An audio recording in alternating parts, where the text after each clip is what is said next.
Bismillahirrahmanirrahim. Assalamualaikum warahmatullahi wabarakatuh. Alhamdulillah, alhamdulillahi rabbil alamin, wa bihi nasta'inuhu ala umuri dunya waddin, wa ala alihi wa sahbihi ajma'in, amma ba'd. Sahabat sekalian, pada kesempatan kali ini saya akan menyampaikan tentang prinsip dalam perkawinan dan keluarga.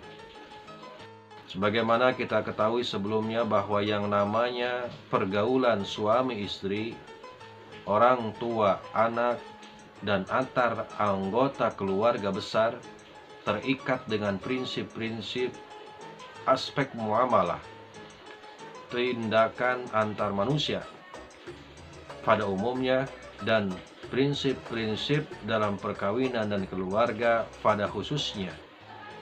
Adapun prinsip-prinsip dalam perkawinan dan keluarga yang disyarikan dari ayat-ayat Al-Quran, diantaranya yang pertama adalah prinsip al-qiyamu bihududillah, prinsip berdasarkan batas-batas yang ditentukan Allah.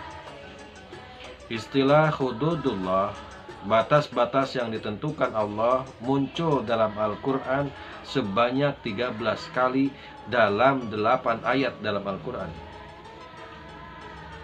di mana salah satu ayat berkaitan dengan kekafiran dan kemunafikan, dan 7 ayat yang lainnya terkait dengan perkawinan dan keluarga.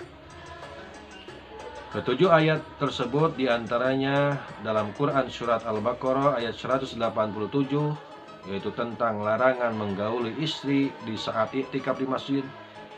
Quran surat Al-Baqarah 229 tentang perselisihan suami dan istri. Terus Quran surat Al-Baqarah ayat 230 tentang talak bain. Quran surat An-Nisa ayat 13, 14 tentang waris. Quran surat Al-Mujadilah ayat 4 tentang sumpah zihar, dan Quran surat At-Tolak ayat 1 berkaitan atau tentang perceraian. Ketentuan ini didasarkan kepada kemaslahatan bersama, bukan ditentukan oleh kepentingan salah satu pihak sesuai dengan keinginannya sendiri. Ayat-ayat yang mengandung kata hudud, sebagaimana yang telah disebutkan tadi, berisi tentang tindakan keterlaluan yang merusak keluarga dan dipandang melampaui batas-batas yang telah ditentukan oleh Allah. Itu prinsip pertama. Selanjutnya, prinsip yang kedua dalam perkawinan dan keluarga itu adalah prinsip saling ridha, saling rela. Prinsip ini disebutkan oleh Allah dalam surat Al-Baqarah ayat 232 tentang bolehnya mantan istri setelah habis masa iddah untuk menikah dengan laki-laki lain. Selanjutnya dalam Quran surat Al-Baqarah ayat 233 tentang dibolehkannya menyusui bayi pada perempuan lain jika ayah dan ibunya saling rela. Dan surat An-Nisa ayat 24 tentang bolehnya suami menggunakan mahar yang menjadi hak istri jika keduanya saling rela. Selanjutnya, prinsip yang ketiga, prinsip layak atau ma'ruf. Allah sering menyebut kata ma'ruf dalam konteks perkawinan dan keluarga. Dalam Al-Baqarah disebut sebanyak 11 kali, dalam surat An-Nisa sebanyak 2 kali, dan di surat At-Tolak ada sebanyak 2 kali. Istilah layak di sini secara sederhana berarti sesuatu yang baik menurut norma sosial dan ketentuan Allah. Jadi, misalnya dalam pembagian harta warisan, hubungan seksual suami dan istri, pengasuhan anak, dan lain-lain dalam kehidupan keluarga, harus dijalankan sesuai dengan nilai kemanusiaan, norma sosial, dan aturan agama. Selanjutnya prinsip yang keempat adalah prinsip berusaha menciptakan kondisi yang lebih baik. Ihsan. Ihsan berarti lebih baik atau bisa juga dimaknai sebagai upaya menciptakan kondisi yang lebih baik. Al-Quran menyebut kata ini dalam konteks perkawinan sebanyak 2 kali. Pertama, jika suami menceraikan istrinya, maka perceraian nanti mesti dilakukan dengan cara-cara yang membuat kondisi istri dan keluarganya lebih baik daripada ketika perkawinan dipertahankan.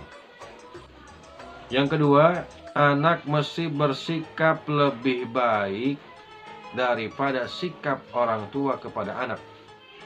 Dalam Quran surat Al-An'am ayat 51. Jadi ringkasnya, semua tindakan keluarga harus membuat semua pihak menjadi lebih baik. Nah, itu prinsip yang keempat. Selanjutnya prinsip yang kelima, yaitu prinsip tulus atau nihlah. Prinsip nihlah atau tulus muncul dalam konteks pemberian mahar oleh suami kepada istri.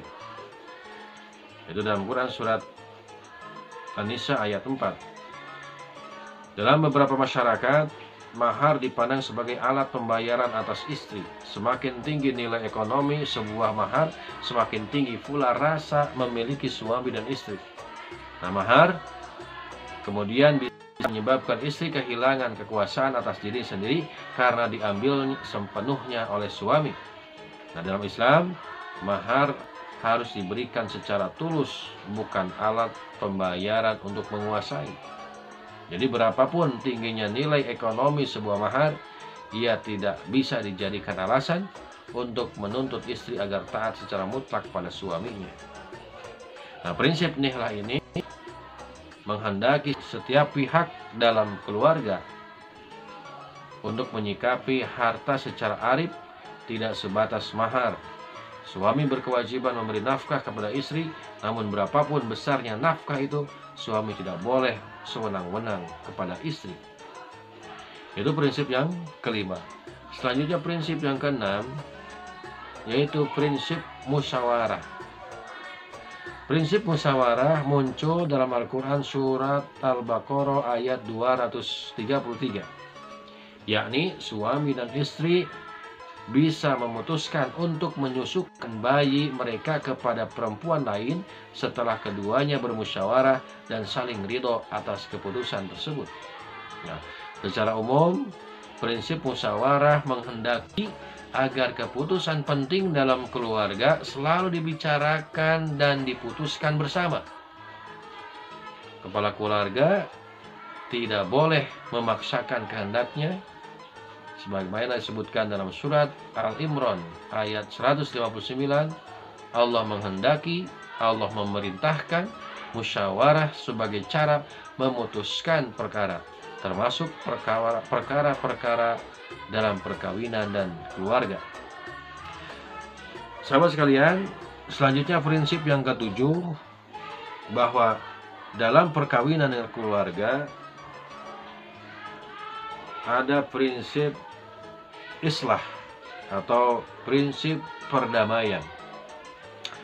Dalam hal perkawinan, Al-Quran menyebutkan kata islah sebanyak 3 kali. Pertama, ketika seorang suami dalam masa talak raj'i, ia tidak berhak untuk menikahi istrinya dengan syarat mempunyai keinginan untuk berdamai. Itu Quran surat Al-Baqarah 228. Selanjutnya yang kedua, orang-orang yang bertindak sebagai penengah, hakam, bagi suami istri yang berselisih harus mempunyai keinginan untuk mencapai perdamaian atau islah, supaya Allah memberikan jalan keluar, yaitu dalam surat An-Nisa ayat 35. Selanjutnya yang ketiga, seorang istri mengkhawatirkan suaminya nusus, maka ia bisa menempuh jalan perdamaian sebagaimana dalam Quran surat An-Nisa ayat 128.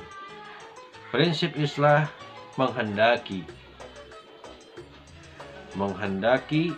bahwa semua pihak dalam perkawinan dan keluarga meski mengedepankan cara-cara yang mengarah pada perdamaian tanpa kekerasan.